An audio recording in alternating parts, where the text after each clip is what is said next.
Hey guys, welcome back to my channel. Itsuchi here with version 11.1. Kind of ironic because here in Australia it's November 1st, so it's kind of funny because yeah, but that's unintentional. Anyway, I don't have too much to talk about, so hopefully this isn't a long video, not really planned. But there's a few things I've added to the game. For those that don't know, tomorrow I leave for Nihon, Japan, 3 weeks, so I won't be working on this project for at least another 3 to 4 weeks. So you're not going to hear anything new for a while. So I just wanted to give you guys the final update on what's going on so far before I leave, and then we will talk again at the end of the month. But yeah, let's jump in. Basically in this video, I'll just kind of have a general chat, more of a kind of a just a watch me test. This build of the game is pretty solid. I'm happy with this one. Not releasing public demo, sorry, but there are some cool things that I've added in that are worth noting. I am going to just play test some of these modes, not that anything is new about these modes, but I just want to make sure the game is in a good build. I've been editing a lot of stuff in the background, a lot of code, so I want to make sure all the modes are working properly. So I may not play all the modes all the way through, but I'll just play a few rounds just to make sure it's working. I'll just play a few rounds of score attack. First thing I changed is I've allowed, I have not put in dev mode. This is actually vanilla, so no dev mode. I've allowed certain options to be selected from the character select screen, certain variations. This is really hard to do, actually, because the menu is set up. It's a long story, but basically this broke the character select menu, adding these characters in. So it took a lot to add in the option to select alternate forms without breaking the methodology for the character select. Particularly when you can select the same character / same outfit with different players. That was the problem that was breaking. So in dev mode, that's not a problem, but in reality, you cannot select the same outfit for a character. So there was an issue where if I selected like regular outfit but QB Naruto, you could then select regular Naruto in the same outfit. You would think that's an easy thing to solve. It's not. It was extremely complicated, but I did figure it out finally, so nothing to actually play test, but I did get it working. Not every form is selectable. For example, OTK Naruto is in the game, but OTK Naruto is not selected from the character select, so I did pick certain forms that are available from the character select. So QB Naruto is available. Basically, the criteria are it needs to be a character, for the most part, that can revert back to their base form. So QB Naruto is an option because he can revert back, at least in Super GNT 4 in my game he can. Sharingan, Sasuke, Kakashi, Itachi, all of them they can revert, so their Sharingans will be available, but not Curse Mark level 2. So that means Sound 4 will need to be in base form, and they'll need to be in-game before they can power up to level 2. So those are a few examples. You can use Byakugan from the character select menu. Also, I noticed when I did this, is Neji's face a different texture color there? I didn't edit his texture, but it looks like his face has a little bit more color to it when he has Byakugan open versus here it's more pale. Anyway, just a small observation. But Lee, in his 8 gates form, that needs to be in-game. So it needs to be something where they can revert back to the base, and it needs to be predominantly usually something that's more of a moveset change and not a power buff. So QB Naruto, lore accurate, is technically supposed to be a power buff, but it's more so just he's tapping into the Nine Tails chakra and using that instead of his own. That's really what it is. It's not necessarily more powerful. It's just a moveset change for the most part in the game. Ultimate Nine Tails Naruto, aka OTK Naruto, is a different story. That's just a power boost. Its moveset's largely the same as this one, so that one being a power boost, that will be something you do in-game. And same thing with like Curse Mark and things like that. And Mangekyo Sharingan, that's more of a power boost and gives you new jutsu than it is just a different moveset. So that's kind of the generic criteria. Same things for like, Sage mode, I think, yeah, you can use Sage mode as well from the character select thing, because again, that's more of a moveset change than anything. But for example, whenever I add KCM will not be selectable from the character select. That'll be a proper in-game upgrade. I mean, a good change, obviously, but that's the generic criteria I'm working with right now. Usually something you can revert back to base, so then it kind of doesn't matter what you're starting off as because you can flip-flop between either, and then generally something that's more of a moveset change, less than a power boost. Another example of this is Sasori. He cannot revert, but his forms are not really power buffs, they're just moveset changes. So I figured since he will start in Hiriko base whenever I add Hiriko's. The only reason Hiriko's not in here is because Hiriko has unique animations, so I need to get all for everything. So I don't have time to do all these custom, all like 150 custom animations just to get him working in the game right now. So that's why Hiriko's not in yet. But yeah, Hiriko will be the base character, but I'll let you select the third Kazekage version of Sasori and the final version of Sasori, aka the humanoid versions, from the character select menu.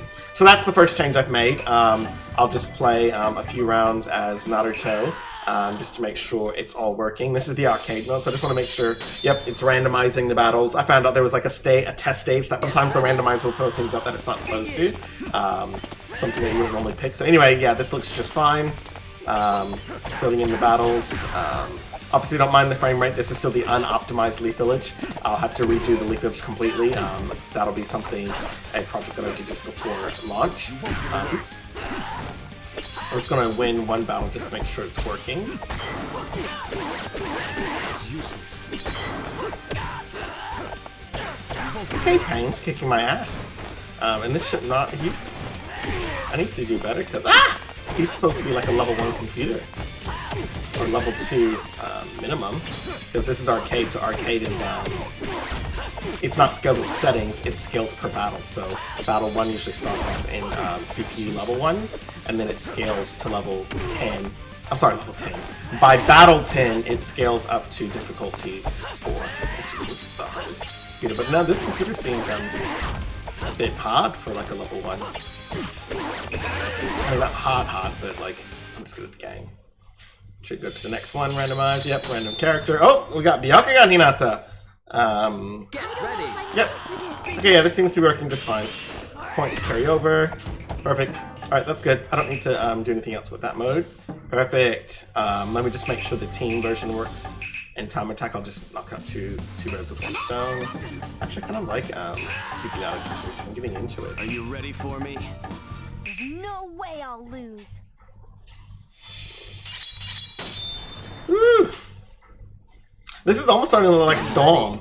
Oh. Okay. Oh, nice! Love it.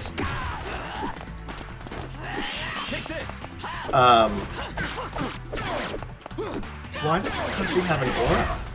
This Kakashi should not have an aura. I think I know what I did wrong. I'm an idiot. I know what I did wrong. So since I updated the, yeah, it's a code thing I did. I accidentally gave, I meant to add in DMS Kakashi as an option. For, yeah, it's weird. I'm not gonna go into detail. It's just something, a syntax that I changed when yeah, I messed it up. I accidentally gave none. I meant to give the special property when I recoded it. I meant to give that to DMS Kakashi. But I accidentally gave 6 Hokage, aka Kakashi with no Sharingan. That version I accidentally gave. So this I need to fix that before I, yeah. So but easy, super easy fix. Yeah, super easy fix. I was like, why is he glowing and not even the correct color? Yeah, I accidentally gave him DMS, and that's why he was doing the dodging because he thinks he's in Sharingan mode. That's funny. There's one issue. See, this is why we play test, guys. It's almost like annoying because you spend so much time working on the game and you think everything you're doing is fixing it, and then like unknowingly you like break something. Actually, yeah, I don't need to play any more of this. Obviously, it's working correctly. Sorry, just make sure his outline is correct. Yeah, that's the correct outline, goodness. So yeah, no, that's working just fine. Main menu. Let's see, survival. These work the same way as the other ones. I'll just say make sure Kumite is working because I've done a lot of work on the Royale camera. The Royale camera was so broken I didn't even realize it. The Royale camera was super broken. We'll go to versus select or versus screen works. That may be my favorite versus screen. It's just so cool. Get ready. Let's make sure this works. It loaded in correctly. Oh, okay, I see an issue with the HUD. So the white and gray background should actually populate in the colors of Naruto, so it should be orange and yellow. But that is also because this is actually a Royale mode that just loads in single player, like 1v1 HUD, which the 1v1 mode is not programmed to handle. I'm sorry, the Royale mode is not traditionally programmed to handle single player HUD, so I can fix that. I just need to add in the code that basically the character will automatically send the color, but I need to tell the HUD when it this mode when it receives the color to actually send it to the HUD, so that the HUD knows, because this HUD is usually not accessible in this mode. Okay, yeah, it seems to be working. Communicates just fine. Make sure my camera changes perspective like it should when I switch target. Yep, sweet. Let me make sure the results screen work here. I'll just die. Kill me so I can get to the results screen. My pathetic little school.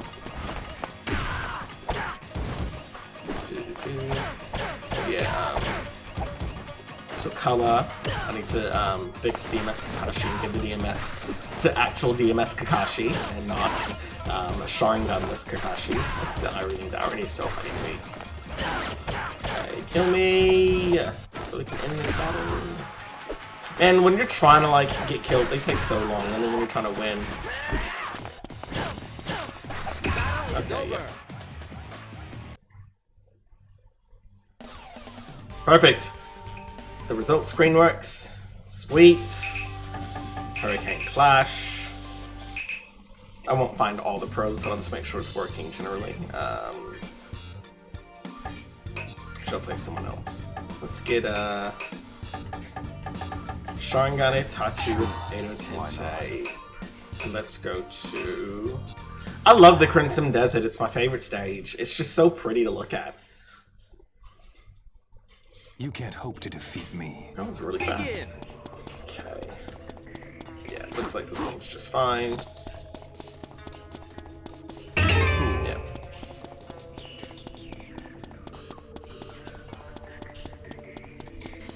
You fool.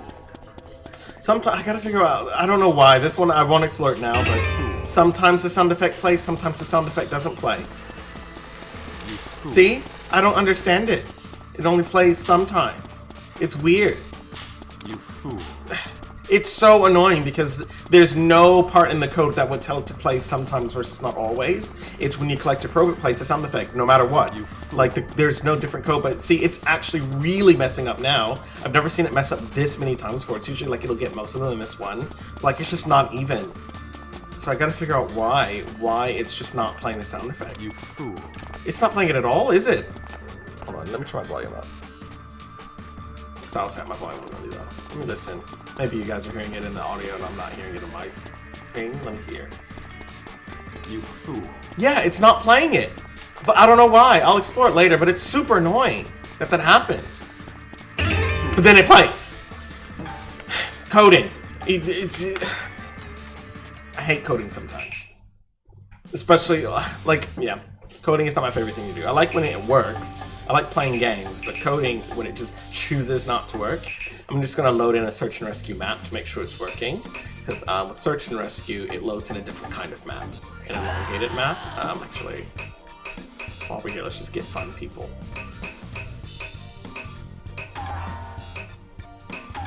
Play on this stage so I can see where they are. I'll just collect the first person to make sure it's generally working. Come on. Give us a good map. Not that we'll need it, but... There we go. Begin. Oh, she's this way. Oh, something else I changed too, is I just gave them some more dynamic animation. So if you jump while standing still, they'll do a regular jump. If you're moving when you jump, they'll do a forward flip. And then if you do a double jump, then they'll do a somersault. A mid-air somersault. So, you know, just little details. And I did fix the arrow on the ground issue. Like I say, super easy fix. Oh, and I also fixed the algorithm, not algorithm, but the methodology and how it determines the furthest point. So basically, yeah. Yeah, perfect. It works. Sweet. There was also a naming glitch. Sometimes, depending on the outfit you choose, like on if you guys play the demo now and you pick Yugal without a mask, you will see some issues. I'm just gonna go ahead and finish it because why not? You will see some issues with the what do you call it? When the dialogue boxes are incorrect. So there was some oversights. It wasn't. Yeah, it's just one of those things where programming will be annoying, and I just gotta find out by chance that there's an issue with it. I actually found it from a testing screenshot. Okay, Snotty, where are you? She's gonna do the whole. There she is. Run, girl. There we go. Perfect. This mode works just fine. HUD works just fine. And we'll just make sure eliminate spawns all the enemies. I also upped the number of enemies that spawn in this. We'll do regular cutscene. So I added in the limit was actually 25 enemies before it'll then just finish off whatever it's doing, but I upped it to 30. So up to a potential up to 5 extra enemies on the screen spawn in these groups just to again be safe. And something I didn't mention in the last video is if your teammates are not with you when you start the battle. So right now they're with me. If for any reason they get stuck somewhere or are taking time to catch up, if I have an encounter before they catch up, I will only enter the battle with whomever's in my party. So, so right now they're both in my party. Oh.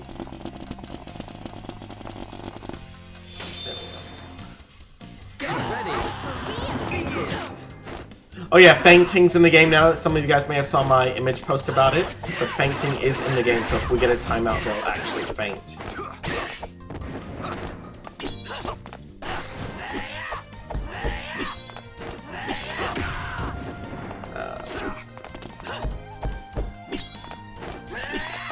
And I also, I lowered the time limits for these. If you got a, not for the 1v1 or team battles, but for Royale. It used to be if you got a Royale of any type, it's 60 seconds. And if it's more than 5 players, or 5 players or more, it would be 90 seconds. But then I found these battles would sometimes carry on too long. So what I did was, now that fainting's involved, and yeah, all that's part of it now, I just did it to 30 seconds for a up to 4 players Royale, and then 60 seconds for up to 8 players. And the pacing is so much better this way. I still usually end up being able to end the fight without getting a timeout. Oh, Naruto died. Fainting! I also did do the culling. There's some items that don't call out. That was just one of these rocks. That's something that I did when I was editing in Blender. I did not separate the rocks properly because I didn't think they would block, but they do. So I'll have to just go back into Blender and fix the rocks in to be able to edit out as well. But everything else calls out, so it should be rare. The sand stage is the only stage where you should be getting anything blocking the screen, and it'll be just a small rock and doesn't fully block. It's kind of like what you saw in the last battle. That's as far as it would get. But as you can see now, if I was to like run away, see, nothing blocks the screen. So yeah, the battles are clear. I also updated the logic for Royale battles. Believe it or not, I didn't even notice that I had not finished it, but Royale was actually not finished. If you were in a team specifically in Royale was actually only programmed to select the one player with the most health as the winner. So even if you're in a team of 4 people, it would still only go off of the person who had the most health. So even if you your team overall had the most health, we're good with this mode. It would still only pick the person who had the most health as the winner. I did fix that, and I now go off the average for the whole team. So, so yeah, I had to do that for obviously when you time out. There were some times where I would be winning a Royale, but I would time out and I would lose, and I was like, how the hell did that happen? And upon inspecting the code, I realized, oh, it's just picking the person that has the most health. It should be averaging the whole team. So now it averages the whole team's percent, and will calculate the winner based off of actual health. Team Battles was already done, so Team Battles already works that way. It averages whoever's on the team, whether that be 1 or 3 players. In Royale now it's the same, whoever's on the same team. So in that mode, it can get up to 1v7 or 3v5. It'll average out versus just selecting the person with the most health, fortunately. So, so that's been fixed. Let's see. I don't really test anything in here because this is all normal. I'm trying to think if there's anything else that I added that's worth showing. I have not added anything online yet. Nothing new here. Yeah, I think that's mostly it. Just wanted to make sure those single player modes, because those are the ones with the special rules, those do work. The only thing I'll touch on before I go is these are standalone modes, so these aren't necessarily lore accurate. These are just the EX modes that you can play as extra things to do, but these modes will be used and applied in the story mode in a lore accurate way. And that's where actually, same thing like roam and sprint.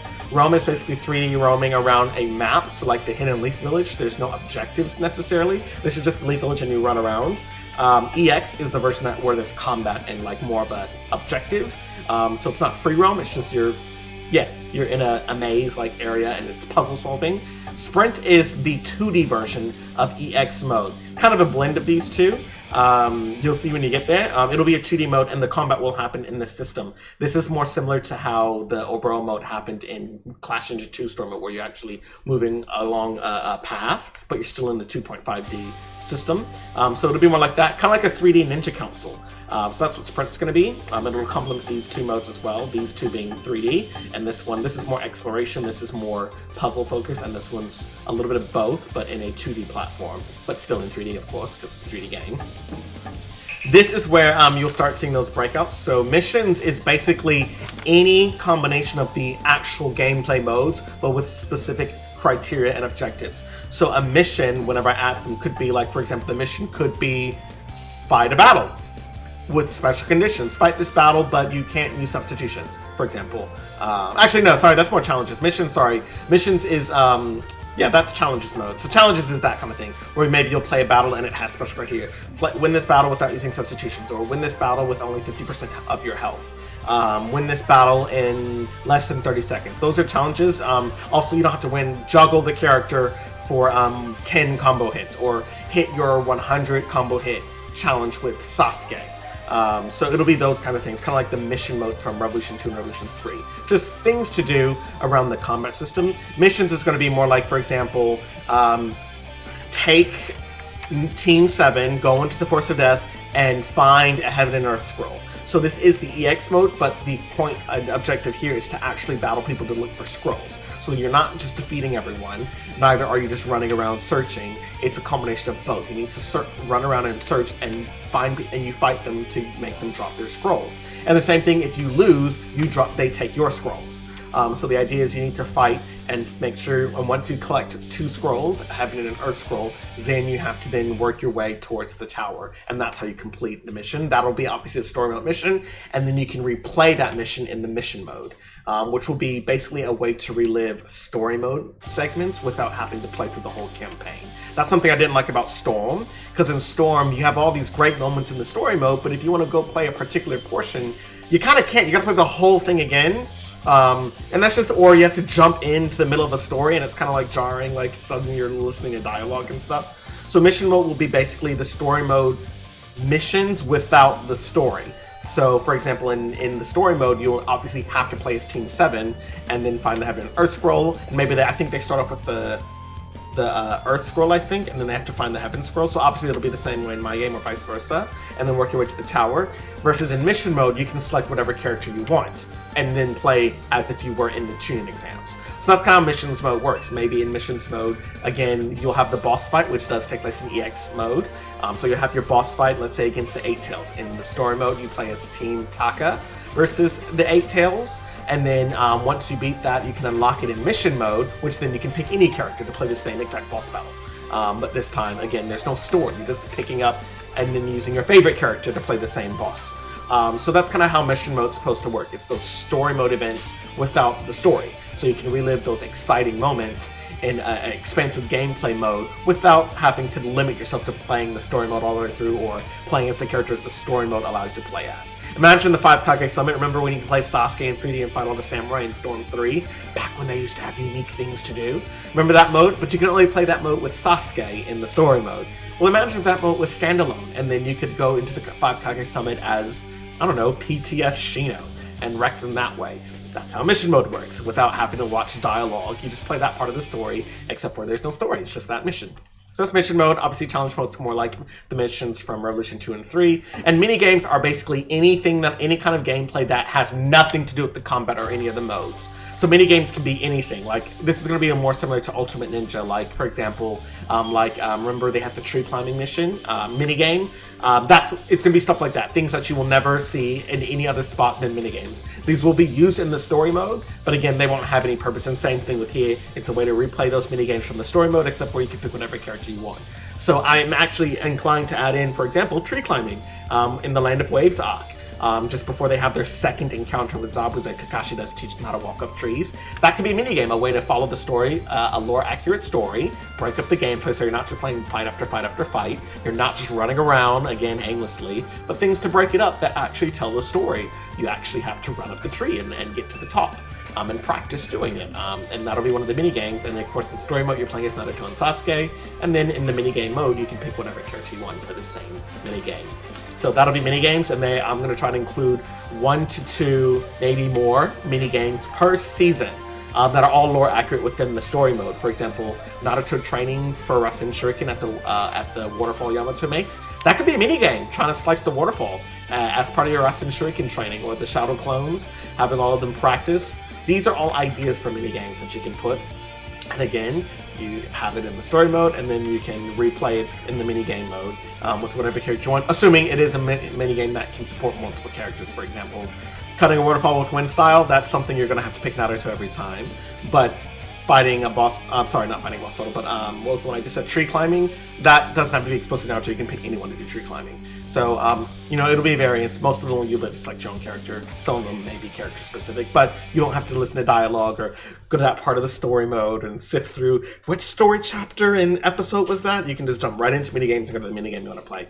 So, just keep that in mind as you see the videos about like find all and search in all these modes that may seem like they don't have anything to do with the main game or the story mode or the side stuff. Now, this stuff's story mode.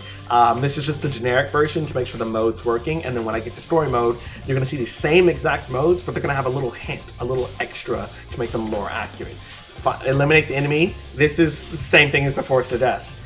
Except for in the Force of Death, instead of fighting Rogue Ninja, you're going to be encountering all the ninja that showed up in the show. You're going to be encountering Dosu, Team Dosu, Zaku, and King. You're going to be encountering the other rookies. They were in the Force of Death too. You're going to be encountering Team Kabuto, and you need to fight these people, and some, of course, generic ninja as well, because the Chuni's inside a bunch of them, to find your Heaven and Earth scroll. It'll probably be rare that you run into a mainline character. The idea will be it'll be a bunch of nobodies, and you gotta find the scrolls, finding all these nobodies. And then work your way back to the tower. But that's all. The enemies part is the combat side, and then the find the destination. That's search and rescue. That's the end. Once you find your teammates, aka find the scrolls, after you fight people like in the eliminate enemy, then you work your way back to the destination, which in search and rescue, it's back to the rendezvous point, which is the start. In this, it'll be to the tower. That stuff's easy, but these are the modes that you'll be using. Find all. These are just use generic probes for now, but like it could be anything, like maybe an opportunity for Tintin. Oh no, Tintin lost her ninja tools. Help Tintin find her ninja tools. And then you run through the forest, helping collect her kunai, her sinbo, and her staff. And then, yeah, that's her minigame. Just fun things to do to break the gameplay. Anyway, other than that, bug fixes all across, fixing the Royale camera. The Royale camera is much better now. The game is further optimized. It feels great. The character select has been, again, fixed to allow forms to be played without being in dev mode, so you can't select certain characters without forms. So Sharingan people, I'll just pick some people to fight a little bit. These stages, of course, have their culling. Actually, I'll find out one. Let's go to... I keep playing at Crimson Desert. I'll just do the forest.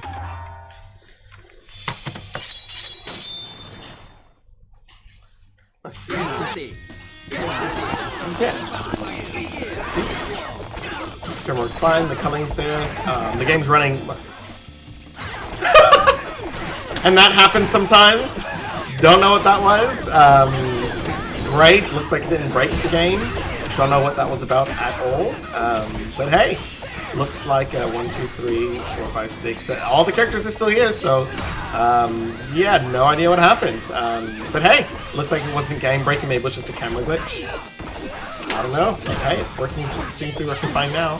Don't you guys love when this stuff happens on game? You know, like, I've never seen that before, but of course when I'm recording that's when it keeps happening. But anyway, I can see the frames per second that the game is recording in right now. And it's actually recording at around 44 frames per second, aka more than 30 on 8 players, which is exactly my target. So it is achieving more than 30 frames per second in 8-player Royale. And so the target here is 30 frames per second, and 60 frames per second is the target for 1v1 or team battles. Well, mostly 1v1, and then team battles, I think. Team battles, I'm gracious. I think I'm able to get over 60 in team battle, because it's only 1 character, 2 characters at a time, but it still technically can count as up to 6 characters. So I do get less frame rate on a 6-player team. That would be 1v1. So yeah, 1v1 should definitely have no issues getting what do you call it?